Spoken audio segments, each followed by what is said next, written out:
Sir டிவிக்கு விஜயோடைய வாக்கு சதவீதம் எவ்வளோ வரும் சார்? தனியாக நின்னாருன்னா குறைந்தபட்சம் 15% வரைக்கும் வரும்னு நினைக்கிறேன். கூட்டணி சேர்ந்தாருன்னா 15 சீட்டுக்கு மேலேயே வாங்குவார். யார் ஜெயிப்பா? இப்போ திமுக ஜெயிக்குமா அதிமுக ஜெயிக்குமா? விஜய் வருவார மாட்டார், சொல்லிட்டு போயிட்டே இருக்கு. அவ்வளோ, அதுக்கு மேலே அவங்க ரொம்ப யோசிக்க தராது. Arabian garden sea food restaurant, where taste meets elegance. Summer வந்தாச்சு. What's your plan for this holiday? எங்க கிட்ட விட்டுருங்க, நாங்க பாத்துக்கிறோம். VGT holidays. GT Holidays, South India's #1 travel brand. i5 housing and properties தேடுத விடுங்க, தேர்வு செய்யலாம். வாங்க, கால் 9962557557. எல்லாருக்கும் வணக்கம். ரொம்ப மகிழ்ச்சி, ரொம்ப கௌரவம். திரும்ப ஒரு முறை உங்களை சந்திக்கிறதுல பெரிய மகிழ்ச்சி. 2019 துவங்கின இந்த பயணம் 7 ஆண்டுகளை நிறைவு செய்து இன்றைக்கு 8வது ஆண்டு துவக்கத்தில் வந்திருக்கு. அது நினச்சி பார்த்தா பெரிய வியப்பாக இருக்குது. இந்த சேனல் துவக்கின மறு வருஷமே கோவிட் வந்துருச்சு. கோவிட்லேருந்து பொழைச்சி வர்ற மாதிரியே அந்த பிஸ்னஸில் பொழைச்சி வர்றது ஒரு பெரிய சேலஞ்சாக இருந்துச்சு. ஆண்டவனுடைய கிருபையில் எங்கள் ஊர் ஆண்டாளம்மாவுடைய பரிபூர்ண ஆசீர்வாதத்தில் ஜம்முனிலேருந்து வெளியே வந்தோம். அந்த கோவிட் பீரியடில் நீங்களாம் நிறையா வீட்டில் இருந்தீங்க, அதனால் நல்ல வியூவர்ஷிப் வந்துச்சு. ஆனால் கம்பெனிகளும் வீட்டில் இருந்தாங்க, அதனால் ரெவென்யூ வரல. இருந்தாலும் நாங்கள் ரெண்டுக்கும் பேலன்ஸ் பண்ணி ஒரு மாதிரி சமாளித்தோம். அதுக்கு பிறகு தொடர்ந்து இந்த மாதிரி பெரிய ஸ்பான்சர்கள், நிறைய நண்பர்கள், நலம் விரும்பிகள் எல்லாருடைய அன்போடு ஆதரவோடையும் இது போன்ற நல்ல நிறுவனங்களுக்கு உதவி செய்கிற இடத்துல வரைக்கும் நகர்ந்து வச்சுருக்கோம். அது எங்கள் ஆண்டாளம்மா போட்ட பிச்சை. நீங்கள்லாம் தொடர்ந்து காட்டிட்டு வர ஒரு பெரிய அன்பு. நம்ம விருந்தினர்கள் வர்றதுக்கு முன்னாடி ஷார்ட்டாக கடன்னு ஒரு கேள்வி பதில் நிகழ்ச்சி போயிடலாம். உங்களுக்கு நடுவில் மைக்கோட கேமராவோட நிற்கிறாங்க. எஸ், அவங்கள்ட்ட நீங்கள் ஒரு மைக்கை வாங்கிக்கலாம். உங்களுடைய கேள்வியை ஷார்ட்டாக கேட்கலாம். ரங்கராஜ் பாண்டே மாதிரி வளவலன்னு கேட்காம கொஞ்சம் ஷார்ப்பாக கேளு. குட் ஈவினிங், நமஸ்காரம். நான் ஒரு ஹோட்டலியன். இப்போ இருக்கிற கரண்ட் இதில் இந்த கேஸ் பிரச்சனை அது கமர்ஷியல் சிலிண்டர்ஸ் ரொம்ப தட்டுப்பாடாக இருக்குது. இது மத்திய மாநில அரசு ஒன்றும் இல்லைன்னு சொல்கிறா, பட் அது ரொம்ப டிஃபிகல்ட்டியாக இருக்குது. First one. அப்புறம் நம்ம கமர்ஷியல் சிலிண்டருக்கு ஒரு ஷார்ட்டேஜ் இருக்கிறது உண்மைதான். அதை பிளாக்ல 6000 ரூபாய் வரைக்கும் போகிறது ரொம்ப கஷ்டமாக இருக்குது. அந்த 6000 ரூபாய் மோடிக்கு போதா வேற யாருக்கு? கேடிக்கு போதா? அப்படி நான் சொல்ல வரல. இது யார் உண்மையாலுமே இது ஒரு இது அப்படி இல்லை, அரசாங்கம் தான் நிறுத்தியிருக்கு, அது உண்மை, அதில் மாற்றுக்கிறது. ஏன்னா தனி மனிதர்களுக்கு டொமஸ்டிக் சப்ளையில் எந்த சிக்கலும் வந்துடக்கூடாதுங்கிறதுக்கான ஏற்பாடு. அதனால் கமர்ஷியலாக நிப்பாட்டி வச்சுருக்காங்க. Very short period. உங்களுக்கு தெரியும், கோவிட்டில் நம்ம 2 வருஷம் சிரமப்பட்டோம். இது 2-3 நாள் கூட இல்லை. முந்தானத்து நான் பெட்ரோல் போடுறதுக்கு 15 கிலோமீட்டர் கியூவில் நின்னேன். இன்றைக்கி பார்த்தீங்கன்னா 15 பேர் கூட இல்லை, காத்தாடிட்டு இருக்கு. அவ்வளோ கவலைப்படாதீங்க, அதெல்லாம் மேட்டர் ஆஃப் டேஸ். அது சரியாக போயிடும். கமர்ஷியலில் தான் முதல்ல நிப்பாட்டிருக்காங்க. I agree, what you are telling is a fact. 2-3 டேஸில் சரியாயிரும். அதுவும் சரியாயிரும். நீங்கள் இட்லி தோசை திறந்து வைக்கலாம். இபிஎஸ்ஸை நம்ம ரொம்ப குறைச்சி மதிப்பிடுறோமா? இபிஎஸ்ஸை குறைச்சி மதிப்பிடுறீங்களான்னு புறம் முடிஞ்சோடனே சொல்லிடுறேன் நான் உங்களுக்கு. எஸ், வணக்கம். ஆசிரியர் அவர்களுக்கு வாழ்த்துக்கள், வணக்கங்கள். பாண்டே ஆசிரியர்களுக்கு. சார், இப்போது இந்த இலவச ஆட்சியாக போயிட்டுருக்கு. இந்த 5 வருஷம் இலவசம் கொடுக்கறதுக்கு லாங் விஷன்லாம் ஒன்றும் கிடையாது. டெய்லி ஏதோ சட்ட ஒழுங்கை பார்த்துக்கணும், இலவசம் கொடுக்கணும். இதுக்கு 3 வருஷமே போதும். பாராளுமன்றம் மட்டும் 6 வருஷம் நடத்திக்கலாம். ஏன்னா 6 வருஷத்துக்கு ஒரு தடவை பாராளுமன்றம் நடத்திட்டு 3 வருஷத்துக்கு ஒரு தடவை எல்லா ஸ்டேட்டுக்கும் வச்சாக்கா ஒரே எலெக்ஷன் ஒரே நாடும் வந்துடும். அப்புறம் இந்த ரைட் டு ரீகால் நமக்கு யாரும் ஒத்துக்க போகிறது இல்லை. ஸோ 3 வருஷம் போதுங்கிறேன் நான். சட்டசபை தேர்தல் 3 வருஷத்துக்கு ஒரு தேர்தல் வச்சிங்கன்னா இன்னும் நிறைய இலவசம் கொடுப்பாங்க. நீங்க வேற நிறைய லாபத்தை எதிர்பார்த்துட்டு நினைக்கிறேன். 5 வருஷத்துக்கு ஒரு 1000 ரூபாய் கிடைக்கிற போர் அடிக்கு சார் அப்படின்னு. அது ஒரு விதத்துல லாபம் தான். கொஞ்சம் குறைச்சி நம்ம ஒரே நாடு ஒரே தேர்தல் நடக்க போகுது. 2029 ஒட்டி அதுக்கான ஏற்பாடுகள் பண்ணிடுவாங்க. இப்போ உங்களுக்கு தெரியும், சென்சஸ் எடுக்க ஆரம்பிக்கிறாங்க. இதுக்கப்புறம் டீலிமிட்டேஷன் பண்ணுறாங்க. இதுக்கப்புறம் மகளிர் இடஒதுக்கீடு கொடுக்குறாங்க. தொகுதியில் 33% பாரத பிரதமர் வெறும் பேச்சாக இல்லாமல் செயலாக செஞ்சு காட்டியிருக்கிறாரு. அது 2029 பாராளுமன்ற தேர்தலில் அது நிற்கும். அப்போவே நீங்கள் சொல்லக்கூடிய ஒரே நாடு ஒரே தேர்தலும் முன்னப்பின்னா நெருக்கி வந்துடும். அதுக்கான ஏற்பாடு நடந்துகிட்டு இருக்கு. எஸ், நன்றி. எஸ், ஆசிரியர் அவர்களுக்கு வணக்கம். நான் பிருத்திவிராஜன். சமீப காலமாக தமிழகத்தின் சட்டம் ஒழுங்கு பிரச்சனை பெரும் தலைவலியாக உள்ளது. மே மாதத்தில் அமைய போகும் அரசுக்கு நீங்கள் சொல்லும் முதல் ஆலோசனை என்னவாக இருக்கும்? சட்டம் ஒழுங்கை பாதுகாத்துருங்க, அவ்வளோதான், வேற ஒன்றும் இல்லை. சார் வணக்கம். 2006-11 திமுக ஆட்சி போன போது அதற்கு திரு ஆற்காடு வீராசாமி அப்போ தேர்தல் முடிவு வர்றதுக்கு முன்னாடியே சொன்னார். தேர்தல் முடிவு வர்றதுக்கு முன்னாடி சொன்னார், ஒருவேளை திமுக ஆட்சி தோற்குமானால் அதற்கு இந்த மின்வெட்டு பிரச்சனை தான் முக்கியமான காரணமாக இருக்கும்னு சொன்னார். 2வது பதில் உங்களுக்கே தெரியும். சார் வணக்கம். 2026 எலெக்ஷனில் என்டிஏ கூட்டணி ஜெயிச்சாலும் ஊடகங்கள் திமுகவை சப்போர்ட் பண்ண மாதிரி அவங்கள சப்போர்ட் பண்ணி நிம்மதியாக ஆட்சி நடத்த விடுவாங்களா? ஏன்னா ஊடகங்கள் ஒரு கட்சியில் தான் இருக்கிறாங்க, அதனால் ஆட்சி மாறினாலும் ஊடகங்கள் மாற மாட்டாங்கன்னு நான் நினைக்கிறேன். அது வந்து அப்படியே தான் போயிட்டு இருப்பாங்கன்னு நினைக்கிறேன். ஏன்னா இங்கே பெரிய சிக்கல் என்ன இருக்குன்னா, நான் வந்து ஒரு 25 வருஷமாக நான் பார்த்துட்டு இருக்கிறேன். ஊடக அதிபர்கள் வேறு மாதிரியும் ஊடகத்தில் இருக்கக்கூடிய ஆளுமைகள் வேறு மாதிரி இருக்கிறாங்க. அதுக்காக தான் நான் கொஞ்சம் Pandey School of Journalism try பண்ணி கொஞ்சமாக சின்ன சின்ன விதைகளை போட்டுட்ருக்குறோம். அது விதைகள் ஒரு வேற ஆகிறதுக்கு வேறாய் மரமாக இருக்குது. It will take some time. அது மாறும், ஒன்றும் பிரச்சனை. நான் பலமுறை சொன்னதான், அந்த ஊடகம் இப்படி இருக்கே, இந்த மீடியா இப்படி இருக்கேன்னு சொல்கிறது அர்த்தம் இல்லை. தவறான ஊடகங்களை புறக்கணித்து சரியான ஊடகங்களை ஆதரிக்க ஆரம்பித்தால் எல்லோரும் சரியான திசைக்கு மாறுவார்கள். ஆன் பண்ணியே வச்சுருங்க, ஆஃப் பண்ண வேண்டாம். வணக்கம். எஸ் வணக்கம் சார். சொல்லுங்கள். எஸ், நான் தாமோதரன் பள்ளிக்கரணை சார். உங்களுடைய ரொம்ப நேரம் பேச நினைக்க வேண்டாம். நான் அந்த இன்டர்வியூவில் பார்த்து இன்ட்ரெஸ்ட் இதாக வந்தது. எனக்கு வந்து வர்ற அதிமுக அரசு வந்து ஜெயிக்கணும்.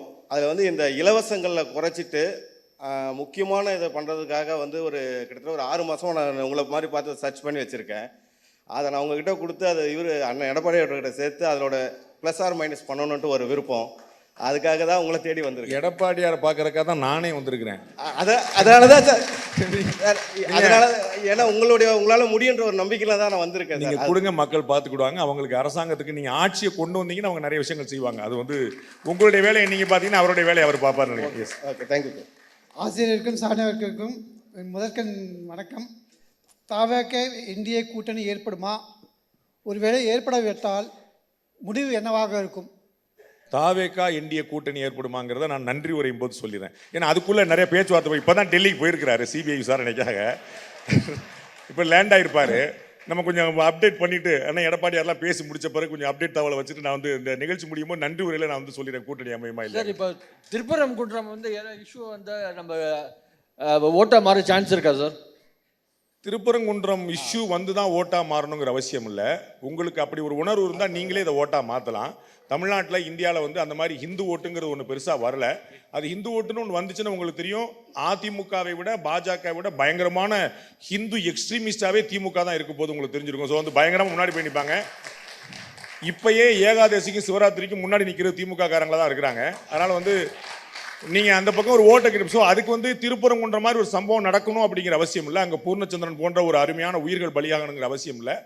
உங்களுக்கு அந்த உணர்வு இருந்தால் உங்களுக்கு முன்னாடி ஸ்மெல் பண்ணக்கூடிய சக்தி அரசியல்வாதிகளுக்கு உண்டு. அவர்கள் வந்து நெத்தி நிறைய பட்டையோட, நீங்களாவது ஒத்தனாம தான் போட்டிருக்கீங்க, நல்லா பட்டையோட ஃபுல்லாக வருவாங்க. அதே மாதிரி இன்னொரு கேள்வி சார், சார் நவோதயா ஸ்கூல் வர சான்ஸ் இருக்கா சார்? சார் பாண்டே சார், ஒரு கேள்வி உங்கள்கிட்ட.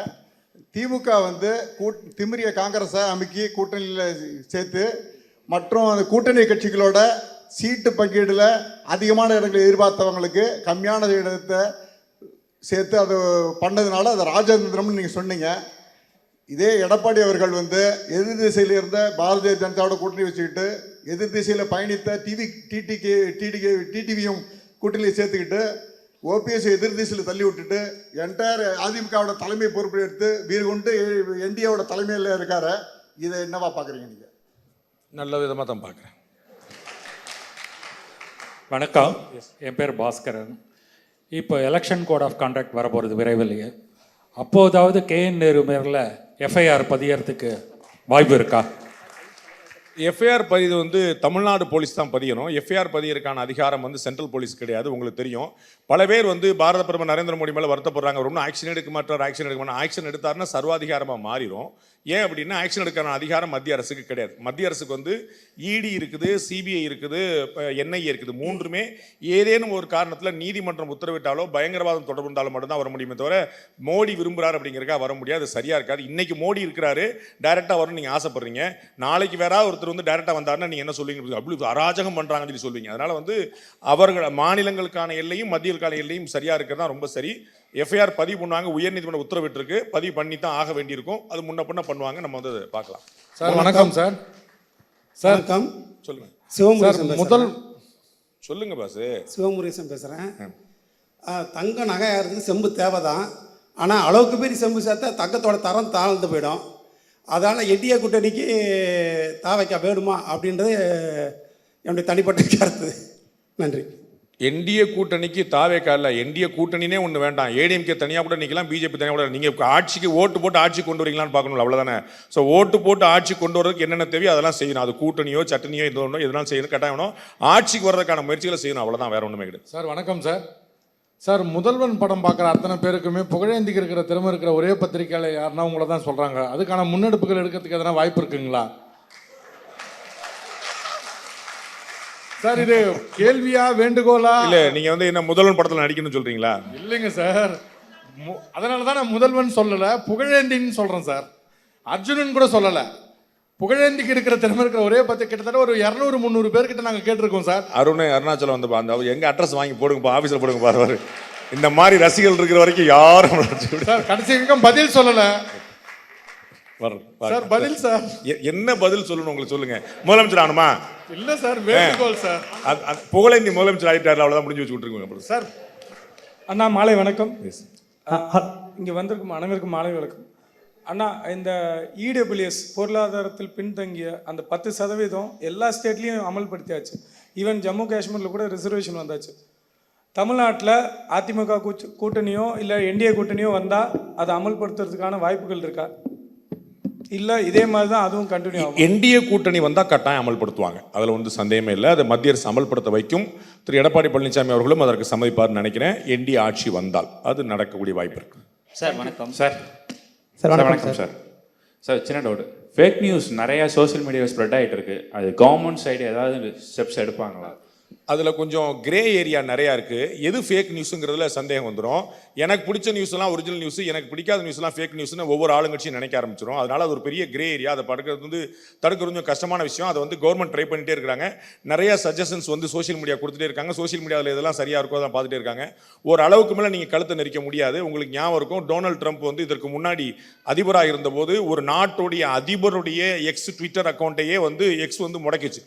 நாட்டுடைய அதிபருடைய அக்கௌண்ட்டே முடக்குதுன்னா ஜஸ்ட் இமேஜின் யார் இங்கே சுப்பீரியர் அப்படிங்கிற மாதிரி கேள்வி வந்துருது. அதனால் வந்து ஓரளவுக்கு மேலே வந்து சில விஷயங்களை செய்ய முடியாது. ரெண்டுக்குமே விட்டு கொடுத்து தான் போய் பண்ணானோ. நீங்கள் வந்து ஒரு ஆட்சியை விமர்சிக்கிறீர்கள் சொன்னால் அது தப்பான செய்தி அப்படிங்கிற மாதிரி போயிருந்துச்சுன்னா அது நான் பிளாக் பண்ணுவேன், இந்த மாதிரி போயிட்டு அப்படி நிப்பாட்ட முடியாது. ஸோ கட்டாயமாக அதில் ஒரு கிரே ஏரியா இருக்குது. அதை நமக்கு தெரியும். என்னுடைய பாயிண்ட் எப்பயுமே தான், நீங்கள் வந்து அவர்கள் பொய் செய்தி சொல்கிறார்கள், இவர்கள் உண்மை செய்தி சொல்கிறாங்கிறத விட உங்களுக்கு உண்மை எது பொய் எதுன்னு தெரியும். நீங்கள் விரும்புகிற செய்தியை சொல்லணும்னு எதிர்பார்க்குறீங்க. அந்த சொரிஞ்சு விடுற ஆசை இருக்கிற வரைக்கும் தப்பான செய்திகள் வரும். நான் உண்மையான செய்தியை மட்டும்தான் பார்ப்பேன் அப்படின்னு நினச்சிங்கன்னா ஃபேக் நியூஸ் ஆட்டோமேட்டிக்காக காணாம போகும். சார் வணக்கம். பல வகைப்பட்ட வாக்காளர்கள் இருக்காங்க. ஸோ அதில் வந்து பார்த்திங்கன்னா நடுநிலை வாக்காளர்கள் மோஸ்ட்லி எந்த பக்கம் சாயறாங்களோ அந்த கட்சி தான் வந்துட்டு ஜெயிக்கிறாங்க. அப்படி இருக்கும் பட்சத்தில் தேர்தல் வாக்குறுதிகளில் இலவச திட்டங்கள் வந்துட்டு அட்ராக்டிவாக இருக்குமா, இல்லை ஆக்கப்பூர்வமான திட்டங்கள் வந்துட்டு அட்ராக்டிவாக இருக்குமா? நடுநிலை வாக்காளர்கள் ஆக்கப்பூர்வமான திட்டங்கள் அட்ராக்டிவாக இருந்துச்சுன்னா பிஜேபி தமிழ்நாட்டில் எங்கே எந்த பாடுபடுது? அதெல்லாம் ஆகாது. ஆக்கப்பூர்வமான திட்டங்கள் வந்து பின்னாடி, ஆக்கப்பூர்வமான திட்டங்கள்ங்கிறது ஒரு மருந்து. அதுக்கு மேலே வந்து ஒரு கேப்சூல் தேவைப்படுது. அதுதான் மாதந்தோறும் பெண்களுக்கு வந்து 2000 ரூபாய் கொடுப்போம், ஆண்களுக்கும் இலவசமாக பஸ் வசதி கொடுப்போம். அதெல்லாம் மேலே உள்ள கேப்சூல், அதெல்லாம் தேவைப்படுது, வேறு வழி இல்லை. சார் வணக்கம். இப்போது இந்த பார்லிமெண்ட்டில் இருக்க எதிர்கட்சி தலைவராக இருக்க ராகுல் எதுக்கெடுத்தாலுமே மோடி ஏதாவது ஒன்று நல்லது பண்ணணும்னு வந்தாலே அதை வெளியில் வந்து ப்ரெஸ் கிட்ட தப்பான விதமாக ப்ரொஜெக்ட் பண்ணுறது, இந்த மாதிரியான விஷயங்கள் தொடர்ந்து பண்ணிகிட்டே இருக்காரு. இதனால் அவருக்கு பப்ளிக் கிட்ட வேணா நல்ல மீடியா கிட்ட கவரேஜ் கிடைக்குது, ஆனால் பப்ளிக் அவரை டெய்லி ஜோக்கராகவே பார்க்குறாங்க. ஸோ இது அவருக்கு ஏன் ரியலைஸ் ஆக மாட்டேங்குது? இல்லை இதுக்கு நீங்கள் பார்க்குறீங்கிறது எனக்கு ரொம்ப ஆச்சரியமாக இருக்குது. அது அவர் பார்க்கறதுனால கவலைப்படுறதே இல்லை. அவர் வந்து உடம்பு பிடியில் ஒத்த காலில் நிற்கிறாரு. தவறான நெரேட்டிவ்கள் எப்பவுமே ஃபெயிலியர் ஆகும். அதில் வந்து சரியில்லை. பாஜகவை வெல்வதற்கு, நரேந்திர மோடியை தோற்கடிப்பதற்கு எளிமையான வழிகள் இருக்கின்றன. அது வந்து இவர்கள்ட்ட வந்து அது வராது. ஏன்னா அவங்க வந்து வேறு மாதிரியான வழியிலே ட்ரை பண்ணி பார்த்துட்டாங்க. அது அவங்களால முடியாது. அவர் திரும்பி வந்து திரு அமித்ஷா அவர்கள் குறிப்பிட்ட போல 13 லான்ச் இல்லை 18 லான்ச் வந்தாலும் that is not going to help them. Pandey sir உள்ளிட்டவர்களுக்கு வணக்கம். என்னுடைய பெயர் எஸ்கே சங்கர். நான் 2 கேள்வி கேட்குறேன் சார். ஒன்று வந்து இடஒதுக்கீடை பற்றி உங்களுடைய அபிப்பிராயம் என்ன? நான் பல முறை சொல்லியிருக்கிறேன், இடஒதுக்கீடு ரொம்ப தேவையானது. யாருக்கு அப்படிங்கிறது கேள்வி. ஸோ ஏழைக்கு அது போய் சேரணுமா, அதே சமூகத்தில் இருக்கக்கூடிய பணக்காரனுக்கு போய் சேரணுமா அப்படிங்கிற கேள்வி தான் நான் பல முறை கேட்டிருக்கேன். அனிதா அவர்கள் நீட் தேர்வில் அவங்க வந்து வெற்றி பெற முடியாமல் போனாங்க. அது அப்படிங்கிறனால அவங்க வந்து சீட்டு கிடைக்கலன்னு சொல்லிட்டு தற்கொலை பண்ணிட்டாங்கிறது நம்ம வந்து ரொம்ப அதிகமாக விவாதிக்கப்பட்ட ஒரு விஷயம். ஆனால் அந்த அனிதாவுக்கு கிடைச்சிருக்க வேண்டிய சீட்டு யாருக்கு கிடைச்சதுன்னு ஒரு கேள்வி எழுப்புறேன். இது வரைக்கும் யாரும் பதில் சொல்ல. அண்ணன் திருமாவளவன் நான் 100 முறை கேட்டேன், ஒரு தடவை பதில் சொல்லான்னு தெரியல. அது அனிதாவுடைய அதே சமூகத்தை சேர்ந்த அனிதாவுடைய அதிக மதிப்பெண் பெற்ற இன்னொரு மாணவிக்கு தான் போய் சேர்ந்திருக்கு அப்படிங்கிற புரிஞ்சுக்கணும்.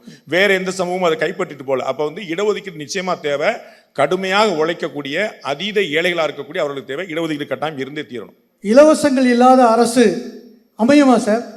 அதிமுக அதற்கு வார்த்தை கண்டுபிடிச்சிருக்காங்க. விலையில்லா மின்விசிறி, விலையில்லா மிக்சி, விலையில்லா அப்படின்னு இருக்காங்க.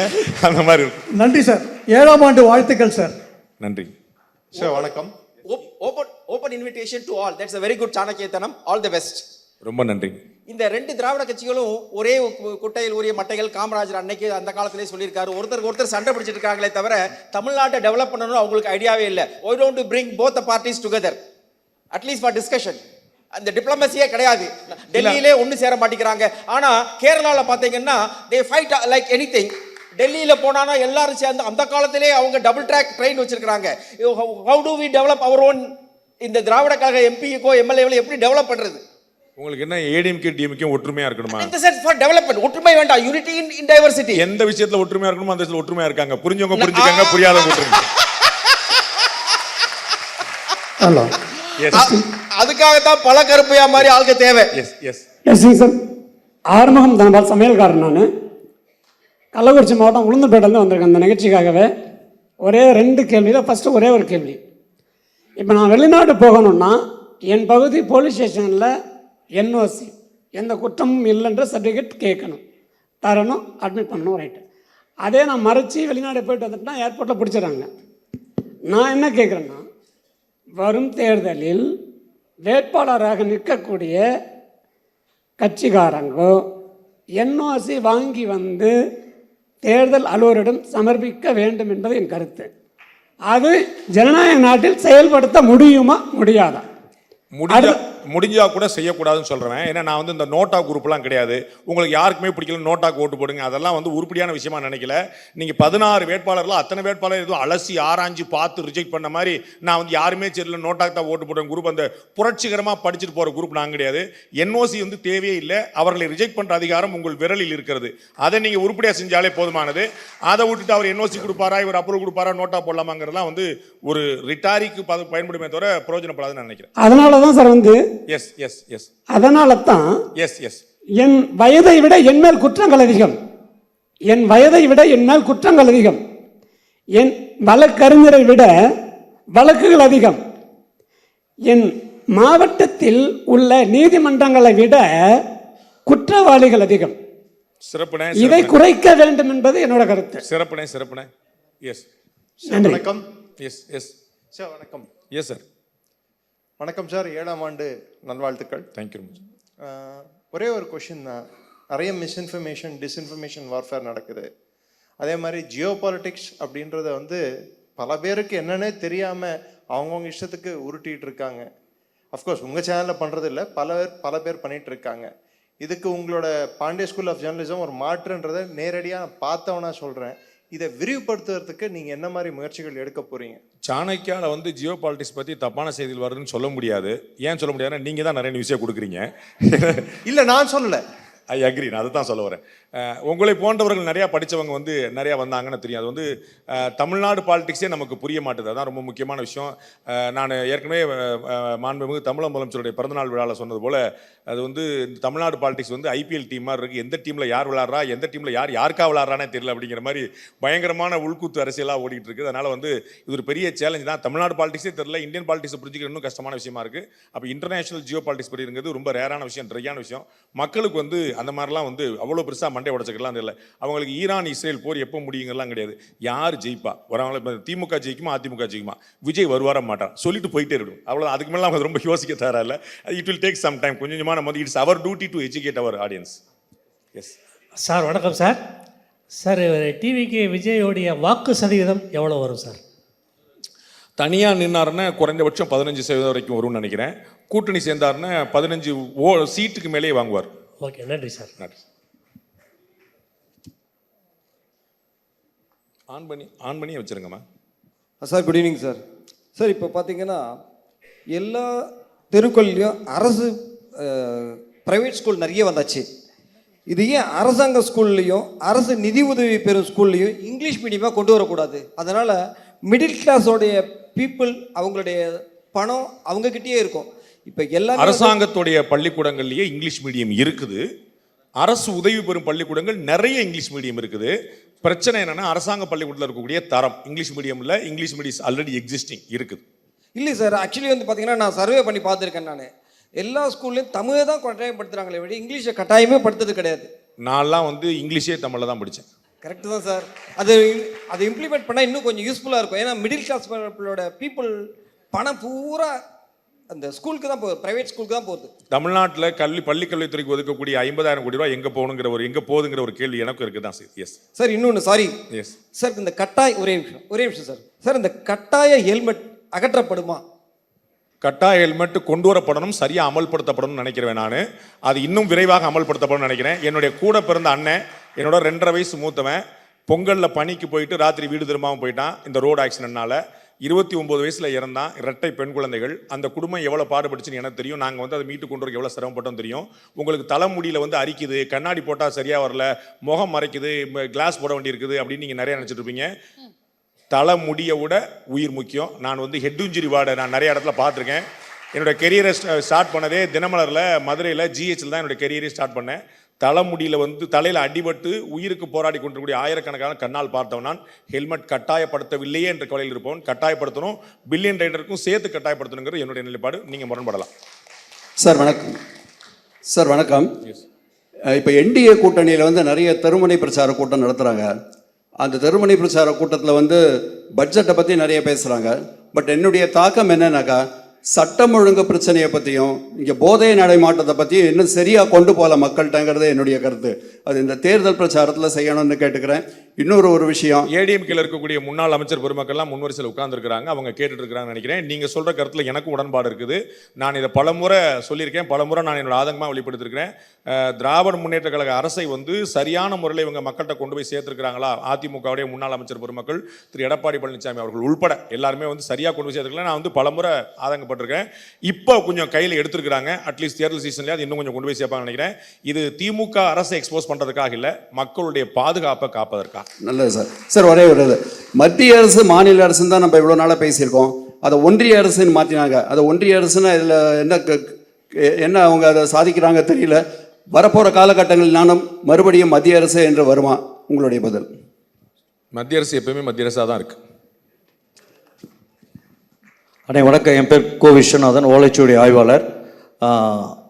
சட்டமன்ற தேர்தலில் மாற்றம் வருமா இல்லது ஏமாற்றம் நடக்குமா உங்கள் பார்வை? நீங்கள் எப்படி ஓட்டு போடுறீங்கிறத பொறுத்து. உங்கள் இந்தியா வானொலி ரொம்ப நல்லா இருந்தது, ஆடியோ. அண்ணா வணக்கம். நான் வாழ்த்துக்கள். வர 2026 சட்டமன்ற தேர்தலுக்கு தமிழக மக்களுக்கு நீங்கள் கொடுக்குற மெசேஜ், நீங்கள் கொடுக்குற அட்வைஸ் என்னங்கண்ணா? அட்வைஸ் கொடுக்குற அளவுக்கு நான் ஷோ கிடையாது. ஷோட அட்வைஸே கேட்காதவங்க என் அட்வைஸ் எல்லாம் கேட்பாங்கன்னு நினைக்கிற அளவுக்கு நான் வந்து அறிவுலையும் கிடையாது. அவரே பலமுறை சொல்லி எங்களுக்கெல்லாம் வழிகாட்டியிருக்காரு. எல்லாம் கூடுற கூட்டம்லாம் ஓட்டு, அது வந்து விஜய்க்கே சொல்லிட்டு இருக்காங்க, கூடுற கூட்டம்லாம் ஓட்டாது. இப்போ நம்ம கூடுற கூட்டத்தை பற்றிலாம் நம்ம நினைக்கிறதா இல்லை. வெள்ளத்தனைய மலர் நீட்டம் மாந்திரதம் உள்ளத்தனையது உயர்வு. நீங்கள் யாரை விரும்புகிறீர்களோ அவர்கள் தான் தேர்ந்தெடுக்கப்படுகிறார்கள். நீங்கள் வந்து ஜோ பைடனுக்கோ பில் கேட்ஸுக்கோ யாருக்கோ ஓட்டு போட்டல. நம்ம வந்து அவர் வந்துட்டார், நீங்கள் யாருக்கு ஓட்டு போட்டீங்களோ அவங்க தான் வந்தாங்க. ஸோ உங்களுக்கு யார் வேணுமோ அவங்களுக்கு ஓட்டு போடுங்க, அவங்க தான் வருவாங்க. அவ்வளோதான், வேற ஒன்றுமே அதில் அட்வைஸே கிடையாது. சார் வணக்கம். பெண்களுக்கு எதிரான பாலியல் குற்றங்கள் நாளுக்கு நாள் அதிகரித்து கொண்டு தான் இருக்குது. அது அரபு நாடுகள் போன்று நம்மளுடைய நாட்டிலையும் எப்போ சார் சட்டம் கடுமையாக்கப்படும்? தண்டனை கொடுக்கறதுக்கு பார்த்தீங்கன்னா 8 வயசில் பாதிக்கப்பட்டால் 80 வயசு ஆகுது. பாதிக்கப்பட்டவங்களா இருந்தாலும் சரி, இல்லை யாராக இருந்தாலும் வருடங்கள் எடுத்துக்கிறாங்க. ஸோ இதை இந்திய அரசியலமைப்பு சட்டத்தில் மாற்றி அமைக்க ஏதாவது வழி இருக்கா? அரசமைப்பு சட்டம் வந்து அரசமைப்பு வந்து இந்த பாலியல் குற்றங்கள் இது பற்றிலாம் பேசுகிறதுல அதுக்கு வந்து முன்னாடி ஐபிசி சிஆர்பிசின்னு சொல்லியிருந்தாங்க. இப்போ வந்து நம்ம தண்டனை சட்டம் வந்து மாற்றி கொண்டு வந்துருக்குறாங்க. அதில் வந்து நிர்பயா கேஸுக்கு பிறகு பாலியல் கொடுங்குற்றங்களுக்கு மரண தண்டனை வரைக்குமே விதிக்கப்படுது. மரண தண்டனைக்கு மேலே நீங்கள் என்ன தண்டனை கொடுத்துருவீங்க? அரபு நாடுகள் போல் அப்படின்னு சொல்லி நீங்கள் நினைக்காதீங்க. கம்பேரிட்டிவாக பார்த்தீங்கன்னா உலக நாடுகளை விட இந்தியாவில் வந்து பெண்களுக்கு எதிரான குற்றங்கள் வந்து குறைவாக தான் இருக்குது. கம்பேரிட்டிவ்லி பெர்சன்டேஜ் வைஸாக நம்மகிட்ட ஜனத்தொகை அதிகம் அப்படிங்கிறனால நம்பர்ஸ் அதிகமாக இருக்குது. பெர்சன்டேஜ் கம்மி, நம்பர்ஸ் அதிகம். செய்யும். அதை முற்றிலுமாக தடுக்கிறதுக்கு குறைக்கிறதுக்கான ஏற்பாடுகளை பண்ணோம். அரபு நாடுகளை பார்த்து நம்ம கற்றுக்க வேண்டியதில்லை, நம்மளை பார்த்து தான் உலக நாடுகள் கற்றுக்கணும்னு நான் நினைக்கிறேன். சட்டங்களை பொறுத்தளவு பிரச்சனை வந்து இம்ப்ளிமெண்டேஷனில் இருக்குது. அது நீதியிலேருந்து நடுவர்லேருந்து வழக்கறிஞர்லேருந்து 2 தரப்புலேருந்து 15 நாளில் பெயில் கொடுக்கறதுலேருந்து திடீர்னு கிளம்பக்கூடிய மனித உரிமை ஆர்வலர்கள்லேருந்து இது மாதிரி குற்றவாளிகளுக்கு ஆதரவாகவே கிளம்புறதுக்கு ஒரு பெரிய மனித உரிமை குரூப்லாம் இருக்குது. அவங்க வந்து பாதிக்கப்பட்டவங்களுக்கு ஆதரவாக வரமாட்டாங்க, குற்றவாளிகளுக்கு ஆதரவாக வந்துருவாங்க. இது மாதிரி நிறைய குரூப்பெல்லாம் இருக்குது. அதெல்லாம் தாண்டி தான் நம்ம வந்து செய்ய வேண்டியிருக்கு. ஏன்னா நம்முடைய அடிப்படை விஷயம் என்னவா இருக்குன்னா 100 நிரபராதி வந்து 100 குற்றவாளி விடுவிக்கப்பட்டாலும் ஒரு நிரபராதி கூட தண்டிக்கப்படக்கூடாது, மாற்றி வந்துடக்கூடாதுங்கிற ஒரு முயற்சி. அதனால் இந்த ப்ராசஸ் சுலவாயிட்டு இருக்கு. நம்ம வந்து பார்த்துருக்கணும், பாரத பிரதமர் நரேந்திர மோடி ஆட்சிக்கு வந்த பிறகு கிட்டத்தட்ட 3500 தேவையில்லாத சட்டங்கள் நீக்கப்பட்டிருக்கின்றன. இன்ஸ்பெக்டர் ராஜ் அப்படிங்கிற மாதிரி நிறைய விஷயங்கள் வந்து அநியாயமாக தேவையில்லாமல் வந்து நான்சென்ஸாக இருந்த நிறைய விஷயங்கள் நீக்கப்பட்டிருக்கின்றன. அது ரொம்ப ஸ்ட்ரீம்லைன் பண்ணி கொண்டு வந்துருக்காங்க. பட் லா அண்ட் ஆர்டர் அப்படிங்கிறது வந்து மாநில அரசுடைய கையில் இருக்குது. ஸோ மத்திய அரசு ரொம்ப லிமிட்டாக தான் இயங்க முடியும். மாநில அரசுகள் நாம் விரும்புகிற மாதிரி அமைச்சா நீங்கள் நினைக்கிற மாதிரியான சட்டம் ஒழுங்கு விஷயமும் நம்ம விரும்புகிற மாதிரி இருக்கும். Good evening sir. சசீந்திரராஜ் சென்னையிலேருந்து. லாஸ்ட் கொஸ்டின் கெஸ்ட் வந்துட்டாங்க. Okay sir. 7 வருடமாக நான் வந்துட்டு இருக்கேன் சார். ரொம்ப சந்தோஷமா. ரொம்ப நன்றிங்க. 7 வருஷமா நானும் வந்துட்டு இருக்கிறேங்க சார். இப்போ என்னுடைய சின்ன கேள்வி என்னன்னா, இந்த போதை மருந்தால் ரொம்ப பாதிக்கப்பட்டிருக்கும் நம்ம தமிழ்நாடுக்கு. அடுத்து வர கவர்மெண்ட்டு ரொம்ப சேலஞ்சாக இருக்கும். அதை எப்படி டேக்கிள் பண்ணணும்? நம்மால் முடிஞ்சதை சாணக்கிய சார்பாக ஏதாவது வரப்போறாரு, அவர்கிட்ட கேட்டுருவோம் எப்படி டேக்கிள் பண்றாரு, அவர்கிட்ட கேட்டுருவோம். ரொம்ப நன்றி. Thank you very much. Arabian garden sea food restaurant. Bad taste meets elegance. Summer வந்தாச்சு. What's your plan for this holiday? எங்க கிட்ட விட்டுருங்க, நாங்க பாத்துக்கிறோம். GT Holidays. GT Holidays, South India's #1 travel brand. i5 Housing and Properties. தேடுத விடுங்க, தேர்வு செய்யலாம் வாங்க. Call 9962 557 557.